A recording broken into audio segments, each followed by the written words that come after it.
혁명가 예수, 석가볼의 출세는 인류사에 지대한 영향을 끼쳤다.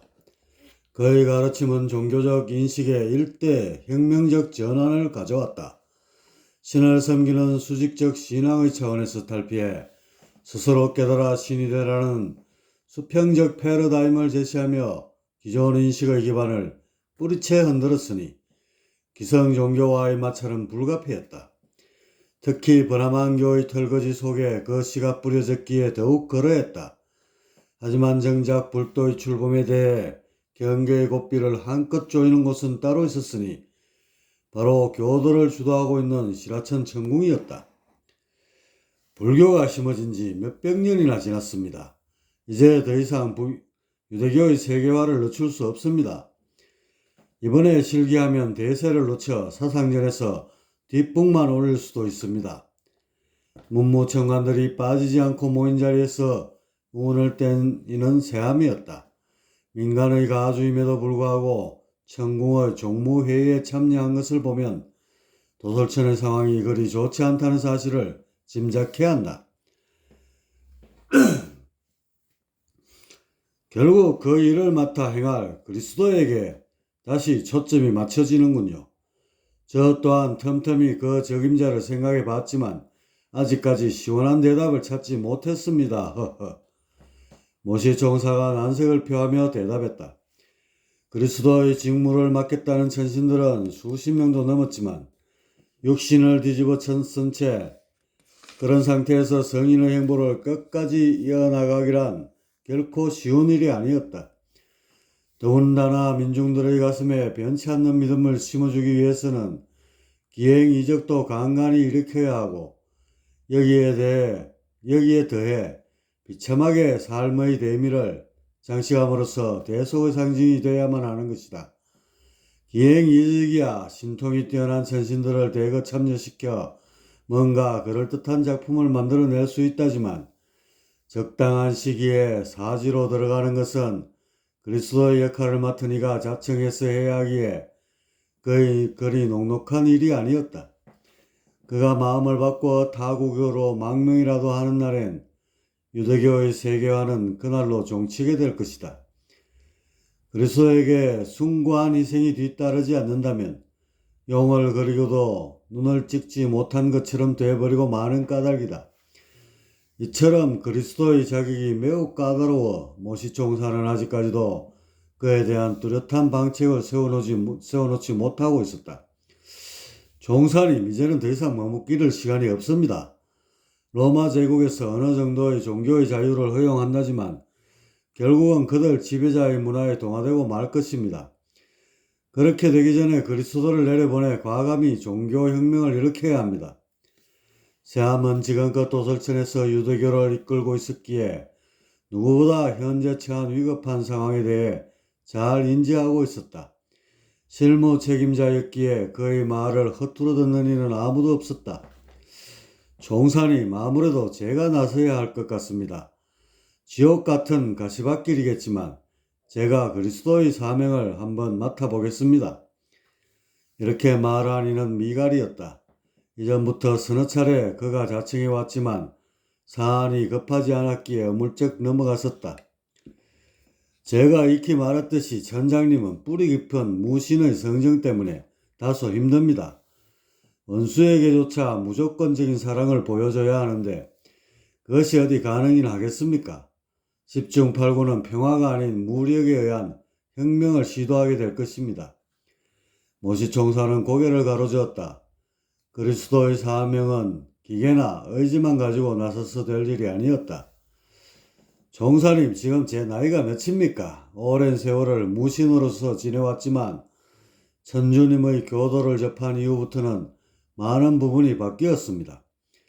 애도를 가슴에 단단히 품고 윤회한다면 기필코 그리스도의 사명을 완수해낼 수 있을 것입니다. 미갈은 자신있게 말했지만 사실 그 자신도 확신하고 있는 건 아니었다. 육신을 입은 상태에서의 정신은 온갖 분별에 휩싸여 판단력이 흐려지기 마련이다. 이런 우려를 이번에는 종법 로사가 표하며 나섰다. 미갈 천장님은 아니 됩니다. 육질은 생존 본능의 정보가 강해서 미갈 천장님의 잠재된 전투욕을 부채질하기에 충분할 것입니다. 오히려 저나 세암 로사가 나서는 편이 100번 나을 겁니다. 무슨 말씀을 그리 섭섭하게 하십니까? 정법 로사님은 너무 유약해서 결코 그리스도의 사명을 이뤄내지 못할 것입니다. 그리스도는 사랑과 평화만 들고 나오는 것이 아니지 않습니까? 그는 구약에 나오는 폐쇄적 문화를 모조리 뜯어고쳐 세계화의 틀을 짜는 혁명가입니다. 뜨뜻미지근한 성품을 고치기 전엔 결단코 그리스도에 어울리지 않을 것입니다. 미갈이 천부당 만부당하다며 정법 로사를 몰아붙였다. 그러자 옆에 있던 세암이 무슨 큰 결심이라도 한 것 같은 표정으로 입을 열고 났었다.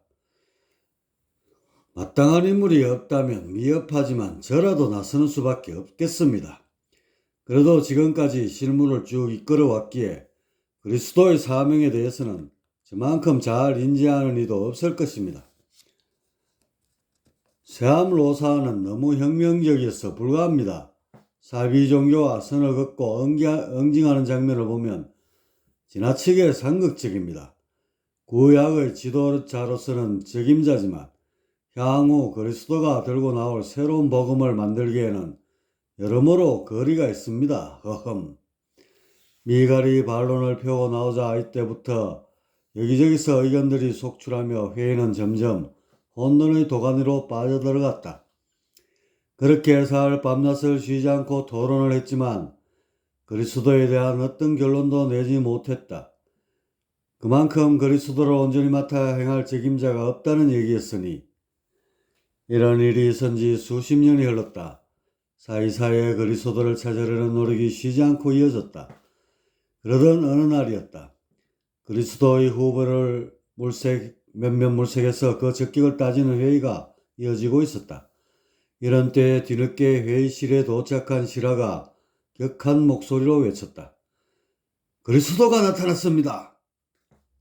그리스도를 가리는 자리에 시라가 나타나 뜬금없는 소리를 던지자 모두가 아연한 눈길로 그를 쳐다봤다.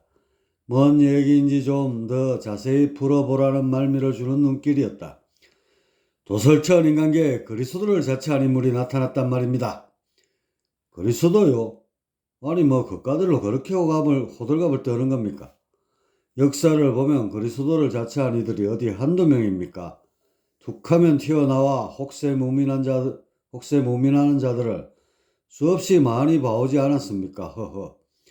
정법 로사가 시라의 엉뚱함에 어처구니 없다며 웃음을 내비쳤다. 이번엔 그렇지가 않습니다. 나사렛 출신의 목사 아들 예수가 그리스도를 자처하며 구약을 마구 허물고 있습니다. 적당히 개선하는 것이 아니라 가차없이 짓밟고 있다는 말씀입니다. 뭐요? 사실이 그렇다면 그는 그리스도가 아니라 우리 유대교의 적이 아닙니까? 정법 로사가 다급하게 물었다. 아직은 속단할 수 없는 것이 여태껏 여호와 무군님을 부정하는 듯한 발언은 단 한 번도 한 적이 없습니다. 구약의 폐선만을 줄기차게 뜯어고치며 보편적 진리와 무한한 사랑만을 외치고 있습니다. 이거 보통 일이 아니겠습니다. 예수란 자를 자세히 관찰해 봐야겠습니다. 아울러 어느 선신이 그로 태어났는지도 알아봐야겠고요. 모시 종사가 이리 말하자 다들 자리에서 일어나 도솔천으로 넘어갈 기세였다. 시라청 교도의 운명이 걸린 절체절명의 순간이 아니겠는가. 예수 그리스도, 그는 위대한 혁명가였다. 그가 있었기에 구약에 나오는 온갖 미신과 폐습을 따라하지 않아도 되었으니 나아가 선민사상의 족쇄를 풀고 온 인류가 다같이 번영하는 세상을 꿈꿀 수 있게 되었다. 하나님이란 존재가 얼마나 사랑이 충만한지를 목숨을 바쳐 보여줬고 또한 그 하나님이 인간의 양심에 거하고 있다는 믿음을 심어줌으로써 구원의 줄을 길게 늘여놓게 되었다. 몇 번을 거듭 생각해도 형언할 수 없는 위대한 성자임에 분명하다. 하지만 혁명의 끝은 쓰고도 썼다. 구약이 무참히 짓밟히는 것을 가만히 보고만 있을 유대인들이 아니었다. 그들은 예수가 등장했을 때만 해도 그가 구약에서 약속한 그리스도인 줄만 알았다. 하지만 예수가 선민사상을 뛰어넘어 보편적 인류애를 들고 나오면서부터 의심의 불길은 당겨졌다. 저 예수란 자의 말을 좀 들어보시오. 그는 구약의 메시아를 자처하면서도 정작 하나님의 선택을 받은 우리 유대인을 이도구요 무리와 동등하게 취급하고 있지 않소. 구약의 메시아는 유대인이 지배하는 세상을 이룩할 정치적 왕이어야 하오. 그런데 저자는 회개하게도 유대인의 위상을 한껏 깎아내려 인류 평등을 부르짖고 있단 말이오. 그러게 말이오. 우리가 오매불망 기다리던 메시아는 로마 군대를 물리치고 유대인의 제국을 건설할 왕중의 왕이요. 그런데 오른뺨을 맞으면 왼뺨을 내밀라니 원수를 사랑하라니요. 미치지 않고서야 어찌 그런 망발을 입에 담을 수 있겠소. 세인들이 예수를 지지하는 건 못지않게 그에 대한 실망감과 우려도 컸다. 특히 구약의 율법을 파괴하는 행위는 그의 존재를 강하게 부정하는 계기를 만들었다. 어느 날 예수는 제자들을 거느리고 거리에 나섰다가 유대교의 랍비들이 제단 위에 소나 양, 염소 등의 가축을 산채로 불에 그을려 바치는 광경을 보게 되었다. 예수는 제자들에게 그 모습을 손가락으로 가리키며 말했다. 하늘에 계신 아버지가 과연 저런 재물을 기쁘게 받으시겠는가? 그렇지 않도다. 예수는 한쪽 길거리에 쭉 늘어서 있는 거린들을 바라봤다. 그들에게 천한 눈빛을 맞추면서 다시금 말을 이었다. 하늘에 계신 아버지는 바로 저들을 배불리 먹이는 것을 바라신다. 저들이 기뻐하는 것이 곧 아버지의 기쁨이니라. 그러면서 또 예수는 저 멀리 우뚝 솟아있는 유대교의 회당을 가리켰다. 저렇게 웅장한 건물은 민중들의 피와 고름을 짜서 세워진 것이나니 저런 곳에 아버지는 거하지 않느니라. 예수의 이와 같은 발언은 민초들의 지지를 이끌어내면서도 한편으론 광신자들의 반발을 샀다. 특히 예수가 율법이 정한 안식일에 쉬지 않고 환자들을 돌보자 심한 반발이 쏟아져 나왔다. 율법은 곧 하나님의 절대적 명령이었기에 그것을 어기는 것은 신성모독이었다. 랍비들은 격앙된 목소리로 예수의 이 같은 행위를 질타했다. 그대의 입은 하나님을 외치면서도 정작 행동은 하나님을 배척하고 있다. 율법을 부수고 랍비를 모독하고 회당을 부정하는 행위는 사탄이 아니고서는 할 수 없는 일이다. 이에 대한 예수의 대답은 한결같았다. 율법이란 세상의 평화와 행복을 위해 있는 것인데 어찌 사람 살리는 것에 비할 수 있으랴. 아버지의 뜻은 율법에 있지 않고 불쌍한 사람들을 돌보는 데에 있도다. 예수는 이처럼 가는 곳마다 주어진 상황에 따라 율법을 깨고 인본을 내세웠다. 이런 그의 행적은 결국 유대교인의 집단 반발을 불러오고야 말았다. 사실 유대인이 손꼽아 기다리던 메시아는 타 민족을 가차없이 공격하여 멸망시키는 전쟁의 신이 아니었던가. 하지만 예수는 정반대의 길을 걸어갔다. 이러니 대부분의 유대인 입장에서 예수란 하나님에게 칼을 겨눈 사탄의 왕이었다. 성난 군중은 마침내 로마 총독 빌라도를 압박하기에 이르렀다. 금세라도 폭동이 일어날 것처럼 거센하는가 빗발쳤고 빌라도는 이런 여론에 떠밀려 결국 예수를 구금하기에 이르렀다. 그는 예수에게 채찍질 정도의 형벌을 내려 방면할 생각이었지만 광분한 유대인들은 이를 용납하지 않았다. 결국 빌라도는 예수에게 십자가형을 선고하기에 이르렀다. 나는 예수를 죽이지 않았다. 예수를 죽인 것은 너희 유대인들이다. 이 사실을 역사는 똑똑히 증거하리라. 빌라도는 이렇게 말하면서 두려운 마음을 조금이나마 달래보려 했다. 여론에 떠밀려 어쩔 수 없는 판결이라고 자위했지만 그의 마음 한편에 드리워진 죄책감은 조금도 가시지 않았다. AD 30년 예수는 예루살렘 골고다 언덕에서 2명의 제수와 함께 십자가에 못 박혔다. 가시 면류관에서 흘러나온 피가 그 얼굴을 흠뻑 적실 무렵 하늘은 순식간에 먹구름으로 뒤덮이고 천둥이 울려 퍼졌다. 마치 하늘이 진노라도 한 것처럼 세상은 암호로 변하고 대지는 요동쳤다. 주여, 왜 저를 버리시나이까? 이제 모든 것이 끝났습니다. 아버지, 당신의 손으로 저의 영혼을 거두소서. 이 고통에 찬 탄식과 더불어 예수는 끝내 숨을 거두고 말았다. 그의 시신은 아리마테아 출신의 요셉이 수습했다.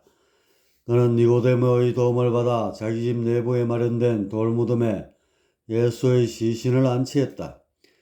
그런데 사흘 뒤 죽은 줄로만 알았던 예수가 이곳저곳에 나타나기 시작했다. 요셉은 이게 무슨 일인가 싶어 무덤 속으로 들어가 봤다. 여전히 예수의 시신은 그대로였다. 그럼에도 어찌된 일인지 희황한 빛에 둘러싸여 있는 그의 모습은 도처에서 목격되었다.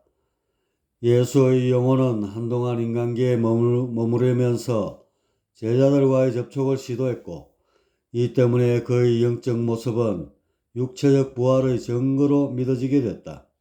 소문이 번지면서 예수는 영원히 죽지 않는 존재로 세인들의 가슴에 각인됐고, 점점 하나님의 적통이며 구원의 주체로서 자리매김하게 되었다. 이런 인간계의 모습을 계속해서 관찰해 오던 시라천의 청관들은 감동과 경탄을 쏟아냈다.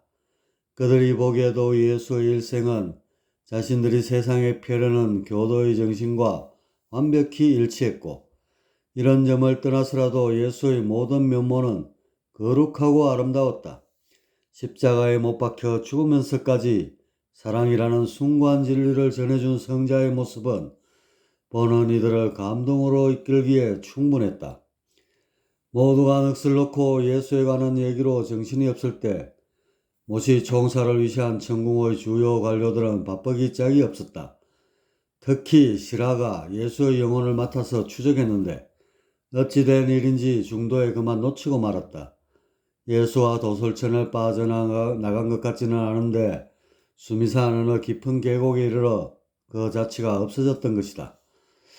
도대체 누가 예수로 태어난 것이지? 시라의 보고를 접한 모시총사의 신음은 깊었다.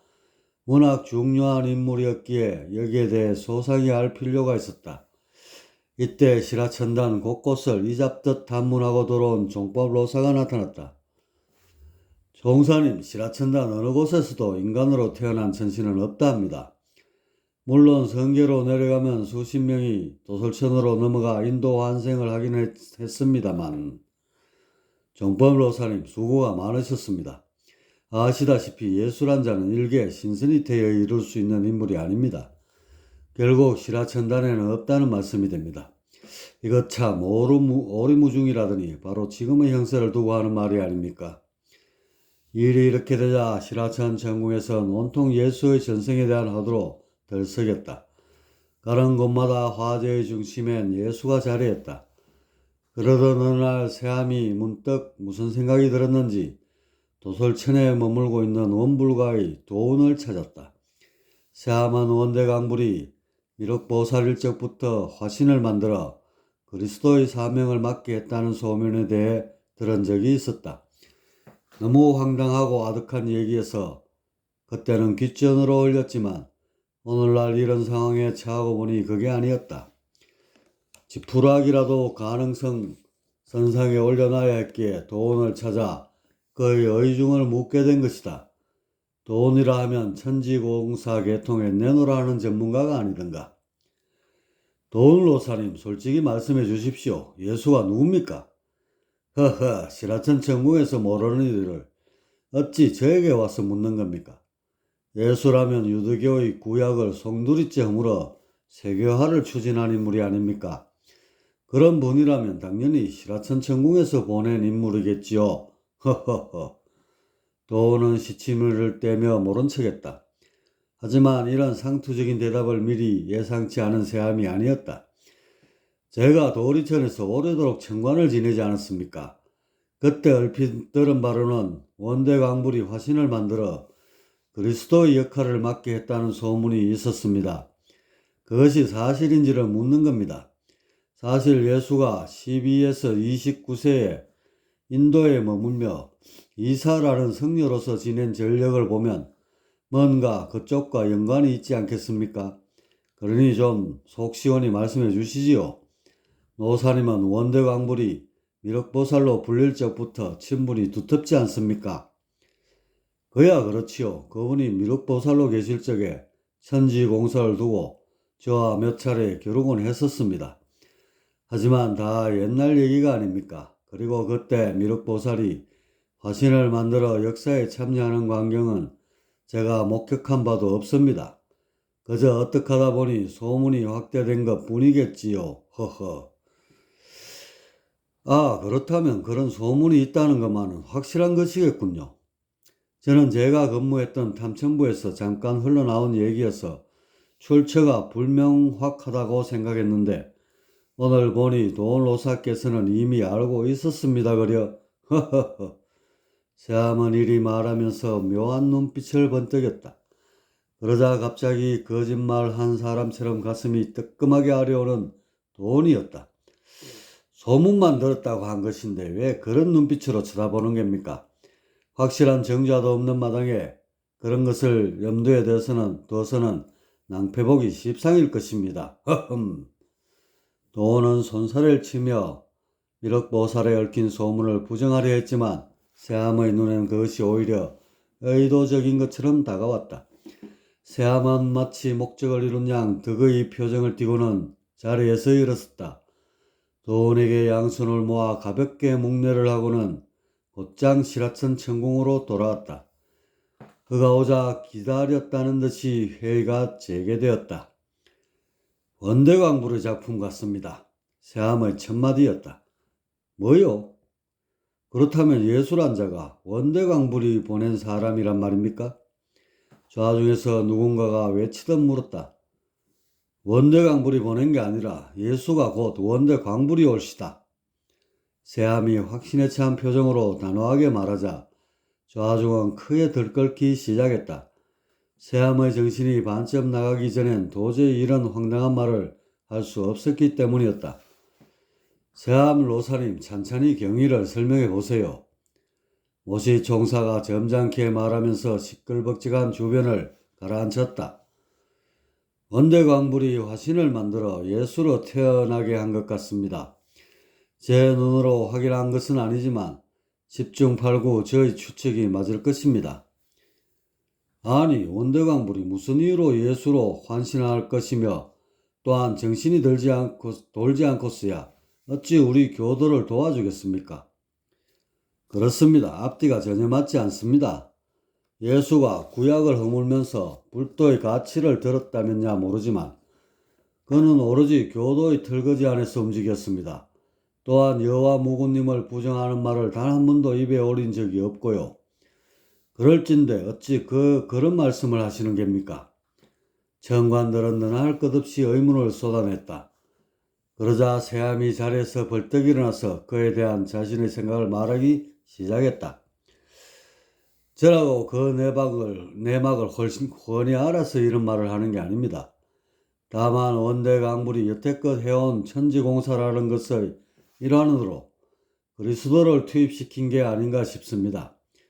이를테면 민족 종교의 세계화를 위한 것인데 이 부분에 있어서는 시라천과 도리천 양쪽의 이해관계가 맞아떨어진 것이겠지요. 도리천 입장에서도 폐쇄성이 다분한 원시 종교를 개혁해 보편적 인류애를 담고 있는 세계 종교로 격상시키는 것이 문명 교화의 강령에 맞을 것이기 때문입니다. 샴로사님, 그건 너무 순진한 생각이십니다.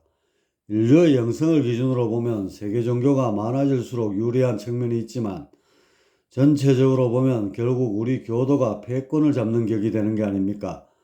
이런 사실을 뻔히 알면서 원대광불이 우리 일에 협조할 리는 없었을 것입니다. 뭔가 다른 꿍꿍이가 있지 않고서야. 시라가 손사래를 치며 새암의 소견에 제동을 걸었다. 대체로 그의 말에 수긍이 갔는지 여기저기서 동조하는 목소리들이 흘러나왔다. 시라천장의 말에 일리가 있습니다. 만일에 원더강불 쪽에서 예수를 보낸 것이라면 뭔가 다른 뜻이 숨어 있을 것입니다. 다만 설사 그렇더라도 우리는 현 상황을 교도에 유리하게 이끌고 가면 족합니다. 사실 그리스도를 맡을 적임자가 없어 한참 고심하던 차가 아니었습니까? 어찌됐건 예수가 나타나 그 역할을 훌륭히 소화해냈으니 우리는 그를 이용해서 세계 종교를 이룩하면 될 것입니다. 모시 총사가 분분한 의견을 한쪽으로 몰며 앞으로 나아갈 방향을 제시했다. 과정이 어떻든 간에 목적만 제대로 성취하면 될 일이 아니겠는가? 총사님, 그렇다면 어떤 식으로 세계 종교의 토대를 만드는 것이 좋겠습니까? 이왕 얘기가 나온 김에 그 부분도 결론을 내는 게 좋겠습니다. 이번엔 미갈이 약간 고무된 낯빛으로 말을 꺼냈다. 예수가 지상에 내려가서 구약의 원시적 잔재를 말끔히 청소한 상황은 우리 천주님의 뜻에도 부합하는 일입니다. 예수의 존재는 부정할 수 없는 역사적 사실이지만 그에 반해 여호와 무군님은 그저 신화이고 전설일 뿐입니다. 그만큼 세인들에게 막연하게 다가오는 것이지요. 따라서 이제부터는 예수를 부각시켜야 합니다. 예수를 통해서만 여호와 무군님의 천국에 들어갈 수 있다는 교리를 짜야 할 것입니다. 모시 총사가 평소에 생각해둔 커다란 줄기를 꺼내 놓았다. 그러자 세암이 여기에 덧붙여 자신의 생각을 덧붙이기 시작했다. 총사님 말씀대로 예수가 구원주를 쥐게 되는 겁니다. 이렇게 되면 예수의 지위는 단순히 그리스도를 뛰어넘어 하나님의 독생자로까지 치닫게 되는 것이지요. 이 논리를 뒷받침하기 위해서는 새로운 진리적 패러다임이 필요합니다. 그것이 뭡니까? 성급한 누군가가 이렇게 물어오자 세암은 잠시 호흡을 가다듬고는 다시 말을 이었다. 성부와 성자 그리고 성령의 삼위가 일체라는 진리를 세우는 겁니다. 이른바 삼위일체론이지요. 이렇게 되면 자연스럽게 예수의 지위는 하나님의 버금가게끔 급상승하고 문민중들을 구원으로 이끌 만한 힘을 갖게 됩니다. 바로 세계 종교로서의 기치를 힘차게 내걸 수 있게 되는 것이지요. 세암, 그는 평소에 모시 총사와 이 점에 대해 숱하게 많은 의논을 해왔었다. 지금 그 요점을 또 꺼내 공론화시킨 것이다. 대부분 별다른 의견이 없어 동조하는 분위기였다. 그렇다면 이제 삼위일체론으로서 예수를 여호와 무군님의 오른편에 앉힐 일만 남았겠습니다. 그 일 역시 누군가가 맡아서 해야 하니 제가 한번 맡아보겠습니다. 미갈이 양눈썹을 모며 중대한 결심을 굳혔다는 듯 말했다. 그러자 모시 총사가 아연한 눈길을 그에게 걸치며 입을 열었다. 미갈 천장님, 그게 무슨 말입니까? 지금 인도 환생이라도 하시겠다는 겁니까? 엉당거리 해야지요. 지금 유럽 대륙을 장악하고 있는 로마 제국을 보십시오. 그곳은 그들 나름대로의 종교를 지니고 있습니다. 바로 제우스라는 전신이 그리스에 뿌려놓은 다신교이지요. 수천 년이나 된 뿌리 깊은 종교일진데 그것을 하루아침에 버리고 예수를 영접하는 일이 가능하기나 하겠습니까?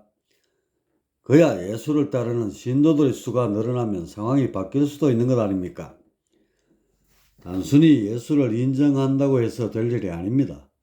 로마 자체가 자신들의 종교를 버리고 오로지 예수만을 따르게 해야 합니다. 그리스도교를 국교로 삼아야만 세계 종교로 나갈 수 있는 것이죠. 바로 그 일을 제가 맡아서 하겠다는 얘기입니다. 미갈은 계산이 확신이 있었는지 힘주어 말했다. 듣고 보니 그의 얘기가 크게 어긋나 보이지 않았다. 예수를 믿고 따르는 그리스도교를 세계화의 반석 위에 올려줄 인물이 필요하긴 했다. 미갈은 자신의 의견에 대놓고 반대하는 천신이 없는 것을 확인하고는 다시금 말을 이어나갔다. 로마가 예전처럼 공화정에 머무르고 있다면 삼일체설로 예수를 신격화하는 일은 불가능할 테지만 지금은 옥타비아누스에 의해 황제 체제로 바뀌지 않았습니까? 물론 권력의 속성이 늘 그렇듯 향후 이것을 차지하기 위한 암투가 가열하게 전개되겠지만 상황이 그렇더라도 어떻게든 권력만 쥐게 되면 일사천리로 문제를 해결할 수 있게 됩니다. 그러니 이제 제가 나서야 하지 않겠습니까? 전쟁을 벌여서라도 절대 권력을 쟁취할 것이고 이후 예수교를 공인하여 세계 종교로 만들겠습니다. 미갈의 선언, 그것은 긴 가문 끝에 단비를 맞이하는 것 같은 상쾌함을 일으키기에 충분했다. 천신들은 저마다 이제야 유도교의 세계화가 현실화되게 생겼다며 기쁨을 감추지 못했다. 여태껏 막연하게만 생각해오던 청사진이 아니었던가. 그것이 예수가 나와줌으로써 가능성이 생겼고 여기에 미갈이 그것을 이유로 내겠다고 장담하니 꿈은 더 이상 꿈이 아니었다. 미갈, 그는 이 일이 있은 후 서기 274년에 인간으로 태어나니 바로 발레리우스 콘스탄티누스이다. 이때는 로마가 권력 다툼으로 인해 잠시도 조용할 날이 없던 파란의 시기였다. 로마 5현제의 마지막인 마르쿠스 아리렐리우스 사후 로마의 장군들이 정치에 간섭하면서 이런 환란은 시작됐다. 235년부터 284년에 이르는 50년 동안 황제 오른 장군만 26명에 달했으니 평균 재임 기간을 통계내면 23개월쯤 될 것이다. 역사는 군인들에 의해 죽고 죽이는 권력 암투가 지속되던 이 시기를 군인 황제 시대라고 불렀다. 285년 콘스탄티누스가 12살이 될 무렵 드디어 이런 난세를 평정하는 인물이 등장했다. 디오클레티아누스라 불린 그는 다음과 같이 주장했다. 밥그릇이 하나뿐이니 서로들 그것을 차지하기 위해 싸우는 게 아니냐. 해법은 간단하다. 밥그릇의 수를 늘리는 것이다. 로마를 4등분하여 4명의 황제를 둔다면 싸울 일이 그만큼 줄어들게 되리라. 디오클레티아누스는 평균 2년 만에 살해당하는 황제가 되기를 거부했다. 그래서 그가 장기적으로 집권하기 위해 생각해낸 것이 바로 권력 분배였다. 이렇게 되자 일단 군인 황제 시대는 겉으론 끝난 것처럼 보였다. 하지만 4명의 권력자는 결국 황제의 권위를 크게 떨어뜨리는 결과를 가져왔고 누구나 쉽게 황제를 차지할 수 있는 분위기를 만들었다. 황제, 그까짓 것 아무나 하면 되는 게 아닌가. 나라고 황제 못 되라는 법도 없지. 그러게 말이야. 군세가 조금만 더 모아지면 나도 이참에 황제나 한번 돼볼까 하네. 허허. 권력자들은 만났다 하면 황제에 대한 얘기였다. 권력자들은 만났다 하면 황제에 대한 얘기였다. 사정이 이르니 한때 황제가 6명까지 늘어나게 되었다. 바로 이 6명 가운데 한 명이 콘스탄티누스였다. 그는 306년 아버지가 갑자기 사망하게 됨으로써 대를 이어 황제로 추대되었다.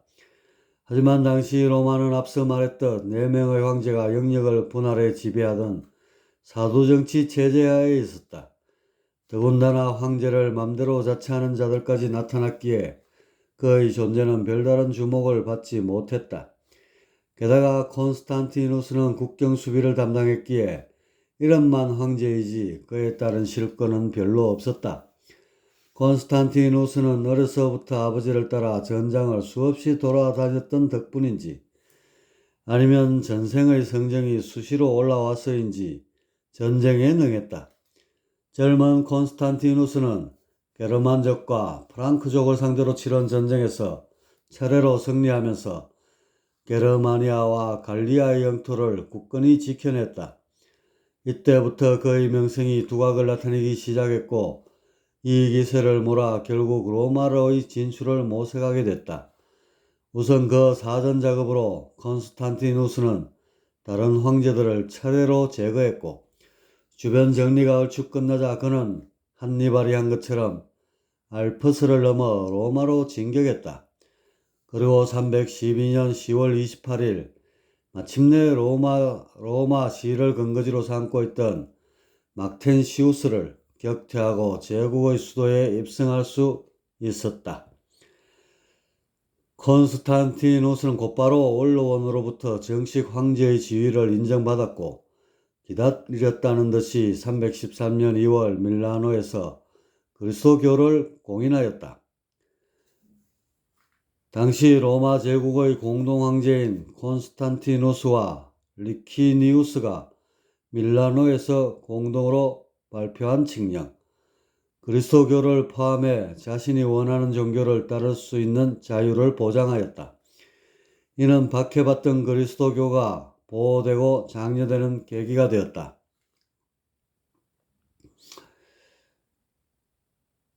다신교를 믿고 있던 로마 제국이 유일신을 믿는 그리스도교를 용납한 것은 커다란 지각 변동을 예고하는 사건이었다. 그리고 다음에 콘스탄티누스는 로마 제국의 동부를 차지하고 있던 리키니우스 황제와 마지막 전투를 벌여 승리하게 된다. 이로써 그는 사도 정치로 분열된 로마를 통일을 하여 무소불위의 절대 권력을 쥐게 되었다. 그가 유일무이한 로마 제국의 황제가 되자 가장 먼저 착수한 일은 기독교를 국교로 삼고 그 교리를 통일하는 일이었다. 콘스탄티누스가 일이 나온 데에는 다 그만한 정치적 이유가 있었다. 사실 수백 년 동안 유럽 대륙을 호령하던 로마는 점점 부패해지면서 늙은 호랑이로 전락해가고 있었다. 더 이상 거대 영토를 다스릴 힘이 없음을 안 콘스탄티누스는 종교를 끌어들일 생각을 하게 되었다. 그는 세계를 힘으로 굴복시키는 것보다 정신을 길들여 억압하는 편이 훨씬 낫다는 사실을 충분히 인지했고, 그래서 뭔가 그럴듯한 종교를 만들 만한 것이 없는지 늘 궁리해왔다.